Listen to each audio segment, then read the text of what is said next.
발산마을 정도로 재생을 하면 성공했다라고 볼 수가 있습니까? 어떻습니까? 이제 막 시작이라고 봐야 돼요. 아, 네, 아직 네. 진행 중입니까? 아직도 진행 중이고 네.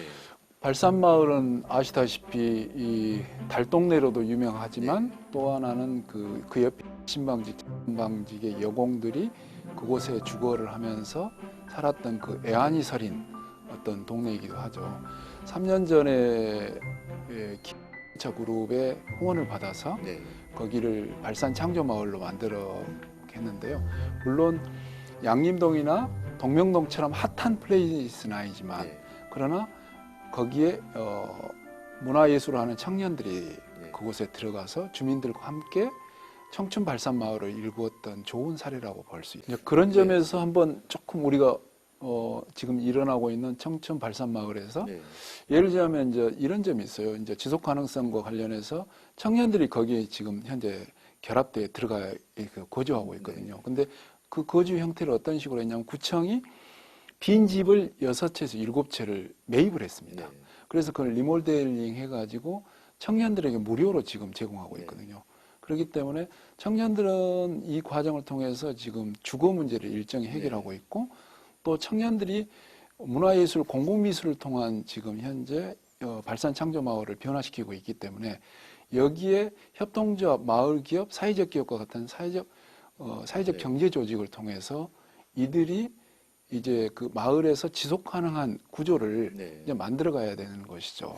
네, 그럼 주거 환경의 개선과 더불어서 뭔가 이런 일자리 같은 이런 부분들도 그 지역에 좀 제공이 돼야 좀 인구가 유입된다 이런 생각도 드는데 어떻습니까? 가장 중요한 것이 뭐냐면 결국은 주민들의 역량의 문제라고 생각해요. 그리고 두 번째는 동네의 특성에 맞는 전략을 잘 수립하는 것. 그건 주민들이 그 동네가 가장 잘 다른 지역과 비교해 봤을 때 가장 잘할 수 있는 거리들을 잘 찾고 거기에서 그 방금 전에 이야기했던 사회적 경제, 즉 협동조합이나 사회적 기업 등과 같은 사회적 경제 조직과 연계됐을 때 많이 지속 가능성을 확보할 수 있다고 볼 수 있을 것 같습니다. 네. 그러니까 지원들이 중요하다고 이 도시재생이 참 쉽지가 않더라고요. 이게 도시재생이 성공적으로 하려면 결국은 주민 행정 전문가 그룹이 잘 서로 융복합이 돼서 힘, 에너지를 모았을 때 이게 이제 가능한데 현재 우리 도시재생은 이제 시작 단계란 말이에요. 그러다 보니까 주민도 몇백억의 규모 예산이 투입됐을 때 그걸 소화할 수 있는, 그걸 할 수 있는 그런 역량이 아직 덜 준비되어 있고 행정은 주민들과 함께하는 것이 아직 약하고 전문가 그룹도 마찬가지로 이런 뭐랄까 도시재생에 대해서 실제 경험을 해본 경험이 그렇게 많지 않다는 거죠. 그러다 보니까 초창기에는 주민들이 초창기에는 갑자기 돈이 100억, 200억이 마을에 떨어지다 보니까 이게 갈등이 되고 서로 대립하는 그런 문제가 발생하더라는 거죠. 근데 이제 일정한 역량이 갖춰지니까 이제 주민들이 자기 동네의 특성에 맞는 그런 전략을 수립하고 가더라. 처음에 양림동도 그랬거든요.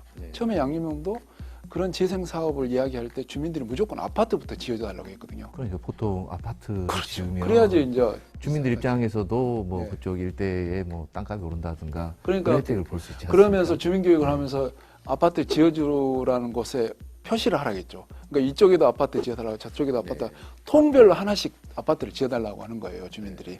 그래서 그러면 이렇게 아파트를 다 지어놓고 나서 주민들한테 다시 물어봤죠. 이렇게 많은 아파트가 이 양림동에 들어와도 되겠습니까? 그러니까 다시 생각하더라고요.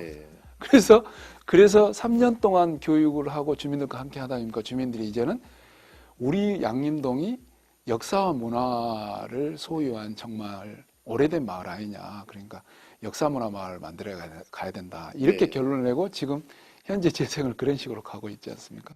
도시 재생을 무조건 하는 건 아니군요. 되는 곳에 해야 되는군요. 주민 역량이 갖춰지는, 역량이 준비된. 네, 그걸 참 파악하기는 좀 힘든데요. 네. 네, 대표님도 마지막으로 좀 한 말씀 해주시죠. 도시가 급격하게 늙어져 가고 있잖아요. 그러니까 여기에 활력을 불어넣기 위해서 과거의 개발 패러다임에서 이제 재생 패러다임으로 바뀌어가고 있는데요. 거기에 이제 가장 중요한 것은 주민들의 관심과 참여, 주민 역량이 대단히 중요하다고 봅니다. 근데 아시다시피 재생 지역은 쇠퇴한 지역은 그 사회적 약자들이 대부분 많이 살고 계시잖아요. 그러다 보면 그분들의 삶의 형태는 단절되고 분절되고 고립된 형태거든요. 네. 이제 재생의 본질은 결국 고립되고 단절된 그 이웃을 서로 연결하고 소통하고 공동체 그 관계성을 회복하는 네. 공동체 회복에 맞춰서 저희들이 좀 도시재생을 접근해야 되지 않을까. 그래야 사람 중심의 도시재생, 네. 주민 중심의 도시재생이라는 따뜻한 재생을 할 수 있지 않을까. 그렇게 생각해 봅니다. 네. 네. 동네를 논하는 시간, 동네 결사의 동네 회의록. 여기서 마치도록 하겠습니다. 두 분 오늘 말씀 고맙습니다. 네, 감사합니다. 수고하셨습니다.